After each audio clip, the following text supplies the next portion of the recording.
Chapter 30. Fight Like Angels. The afternoon of October 30th, 1838, was crisp and pleasant at Haun's Mill, a small settlement in Caldwell County. Children played beneath a blue sky on the banks of Shoal Creek. Women washed clothes at the river and prepared meals. Some men were in the fields gathering crops for the winter, while others worked in the mills along the river. Amanda Smith sat in a tent while her daughters Elvira and Hortensia played nearby. Her husband Warren was at the blacksmith shop with their 3 young sons, Willard, Sardius, and Alma. The Smiths were only passing through Haun's Mill. They belonged to the company of poor saints who had left Kirtland earlier that summer. One problem after another had delayed the family's journey, forcing them to separate from the others. Most of the company had already arrived in Far West, and Amanda and Warren were anxious to move on. As Amanda rested in the tent, she saw a flicker of movement outside and froze. A group of armed men, their faces blackened, were descending on the settlement. Like other saints in the area, Amanda had worried about mob attacks. Before stopping at Haun's Mill, her small company had been accosted by men who raided their wagons, confiscated their weapons, and placed them under guard for 3 days before releasing them. When her company arrived at Haun's Mill, local leaders had assured them that the settlement was safe. David Evans, the leader of the saints there, had made a truce with their neighbors, who said they wanted to live peacefully with the saints. But as a precaution, he had posted guards around the settlement. Now danger was upon the saints at Haun's Mill. Snatching up her little girls, Amanda ran to the woods by the mill pond. She heard the crack of gunfire behind her, and a volley of bullets whistled past her and the others scrambling for the trees. Near the blacksmith shop, David waved his hat and shouted for a ceasefire. The mob ignored him and continued to advance, firing again at the fleeing saints. Clinging to her daughters, Amanda ran down into a ravine as more bullets flew past her. When she reached the bottom, she and the girls hurried across a plank bridging the pond and started up a hill on the other side. Mary Steadwell, a woman running next to her, raised her hands to the mob and begged for peace. The mob fired again, and a bullet ripped through her hand. Amanda shouted for Mary to take cover behind a fallen tree. She and her daughters ran deeper into the woods and ducked behind some bushes on the other side of the hill. Out of sight from the mob, Amanda pulled her girls close and listened as shots echoed throughout the settlement. When the shooting began, Amanda's 6-year-old son Alma and his older brother Sardius followed their father into the blacksmith shop, where the saints had stored what few guns they owned.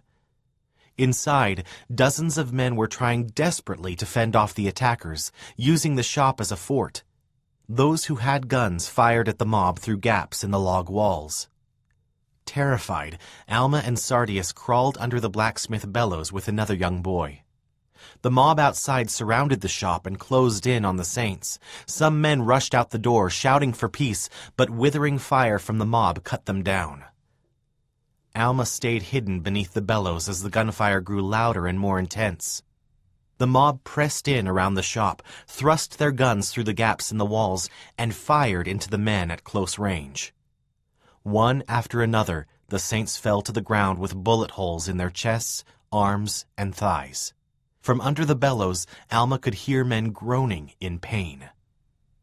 The mob soon stormed the entrance, firing at more men as they tried to escape. 3 bullets struck the boy hiding beside Alma, and his body went limp.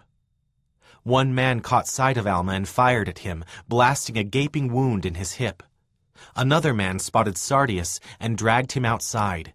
He shoved the muzzle of his gun roughly against the 10-year-old's head and pulled the trigger, killing him instantly. One of the mob turned his head away. "It was a damned shame to kill those little boys," he said. "Nits make lice," replied another. Unaware of the governor's extermination order, the saints in Far West held out hope that Boggs would send help before mobs laid siege to their town. When they saw an approaching army of about 250 troops in the distance on October 30th, joy swept over them. Finally, they thought the governor had sent the state militia to protect them. Commanding the force was General Alexander Doniphan, who had helped the saints in the past. General Doniphan formed his troops into a line opposite the Saints' forces, positioned just outside Far West, and the Saints hoisted a white flag of truce. The general was still waiting for written orders from the governor, but he and his troops had not come to protect Far West. They were there to subdue the Saints. Although he knew the Saints' forces outnumbered the Missouri troops, George Hinkle, the Latter-day Saint in charge of the Caldwell County Regiment, grew uneasy and commanded his troops to retreat. As the men fell back, Joseph rode up through their ranks, confused by George's order. "Retreat?" he exclaimed. "Where in the name of God shall we retreat to?" He told the men to return to the field and reform their lines. Messengers from the Missouri militia then approached the Saints with orders to ensure the safe removal of Adam Lightner and his family from the town. Adam was not a member of the church, but he was married to 20-year-old Mary Rollins, the young woman who had rescued pages of the Book of Commandments from a mob years before in Independence. Adam and Mary were summoned from Far West along with Adam's sister Lydia and her husband John Clemenson. When they learned what the soldiers wanted, Mary turned to Lydia and asked her what she thought they should do. "We will do as you say," Lydia said. Mary asked the messengers if the women and children in Far West could leave before the attack. "No," they responded. "Will you let my mother's family go out?" Mary asked. "The governor's orders were that no one but your two families should go," she was told. "If that is the case, I refuse to go," said Mary. "Where they die, I will die, for I am a full-blooded Mormon, and I am not ashamed to own it." "Think of your husband and child," the messengers said. "He can go and take the child with him if he wants to," Mary said, "but I will suffer with the rest." As the messengers were leaving, Joseph rode up to them and said, "Go tell that army to retreat in 5 minutes, or we'll give them hell." The militiamen rode back to their line, and soon the Missouri troops retreated to their main camp. Later that day, 1,800 more troops arrived under the command of General Samuel Lucas, who had been a leader in driving the Saints from Jackson County 5 years earlier. There were no more than 300 armed Saints in Far West, but they were determined to defend their families and homes. The prophet gathered the Saints' forces to the town square and told them to prepare for battle. "Fight like angels," Joseph said. He believed that if the Missouri militia attacked, the Lord would send the Saints 2 angels for every man they lacked. But the prophet did not want to go on the offensive. That night, the Saints piled up anything they could, making a barricade that stretched 1.5 miles along the city's eastern, southern, and western borders. While men wedged fence rails between house logs and wagons, women gathered supplies in anticipation of an attack. Guards stood watch all night. At Haun's Mill, 11-year-old Willard Smith, Amanda Smith's oldest son, emerged from behind a large tree near the mill pond and crept to the blacksmith shop. When the attack began, he had tried to stay with his father and brothers, but he had been unable to push his way into the shop and instead took cover behind a woodpile. As the mob spread out and discovered his location, he had moved from house to house, dodging bullets as he ran, until the mob left the settlement. At the blacksmith shop, Willard found his father's lifeless body slumped over in the doorway. He saw the body of his brother Sardius, whose head had been horribly mutilated from the gunshot. Other bodies, more than a dozen, lay heaped on the floor inside the shop. Willard searched among them and found his brother Alma. The boy lay limp and motionless in the dirt, but he was still breathing. His trousers were covered in blood where he had been shot. Willard gathered Alma in his arms and carried him outside. He saw their mother coming toward them from the woods. "They have killed my little Alma," Amanda cried when she saw them. "No, Mother," Willard said, "but Father and Sardius are dead." He carried his brother to their camp and carefully laid him down. The mob had ransacked the tent, sliced open the mattresses, and scattered the straw. Amanda smoothed out the straw as best she could and covered it with clothing to make a bed for Alma. She then cut off his trousers to see the damage. The wound was raw and ghastly. The hip joint was entirely gone. Amanda had no idea how to help him. Perhaps she could send Willard for help, but where would he go? Through the thin fabric of her tent, Amanda could hear the groans of the wounded and the weeping of saints who had lost husbands and fathers, sons and brothers.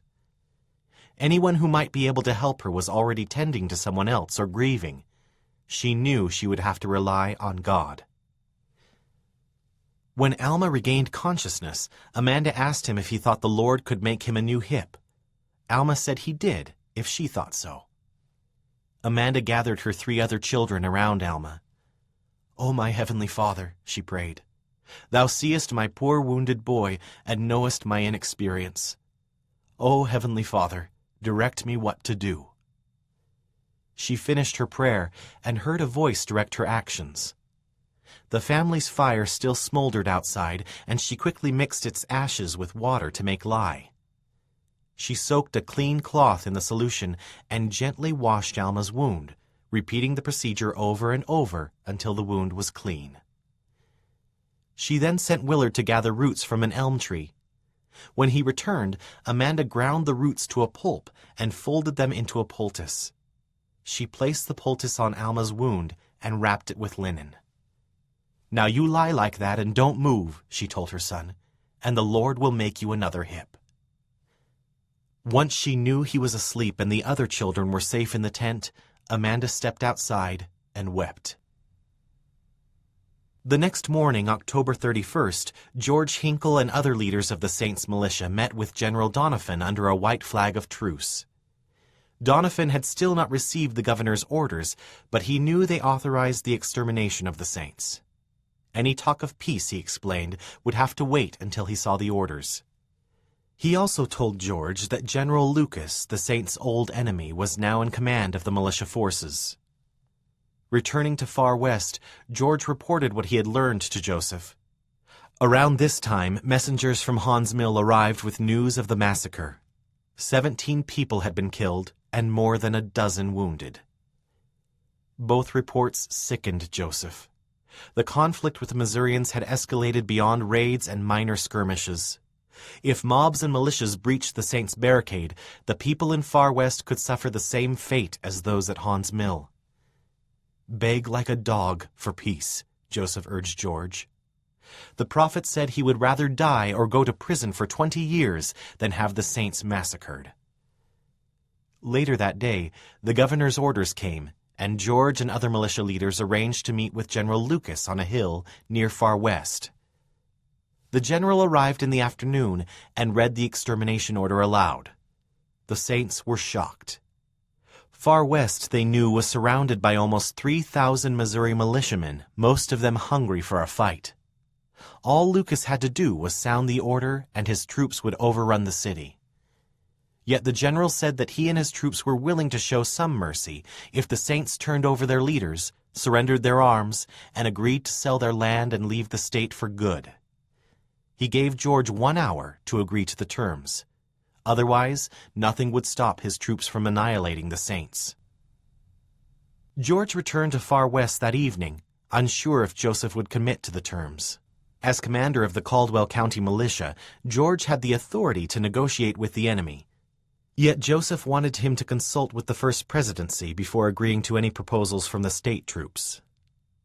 With time running out and the Missouri militia poised to strike the town, George told Joseph that General Lucas wanted to speak with him and other church leaders about ending the conflict.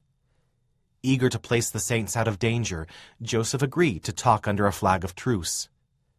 Although he was not a member of the militia, Joseph wanted to do whatever he could to resolve the conflict. He and George left Far West shortly before sundown with Sidney Rigdon, Parley Pratt, Lyman White, and George Robinson. Halfway to the Missouri camp, they saw General Lucas riding out to meet them with several soldiers and a cannon. Joseph assumed they were coming to escort them safely to the Missouri camp. The general halted his horse in front of the men and ordered his troops to surround them. George Hinkle stepped up to the general and said, "These are the prisoners I agreed to deliver up." General Lucas drew his sword. "Gentlemen," he said, "you are my prisoners." The Missouri troops erupted into shrill war whoops and closed in on the captives. Joseph was stunned. What had George done? The prophet's confusion turned to anger, and he demanded to speak to Lucas, but the general ignored him and rode away. The troops marched Joseph and the other men to the Missouri camp. A crowd of soldiers greeted them with vicious threats and insults. As Joseph and his friends passed through their lines, the men howled triumphantly and spat in their faces and on their clothes. General Lucas placed Joseph and his friends under heavy guard and forced them to sleep on the cold ground. Their days as free men were over. They were now prisoners of war.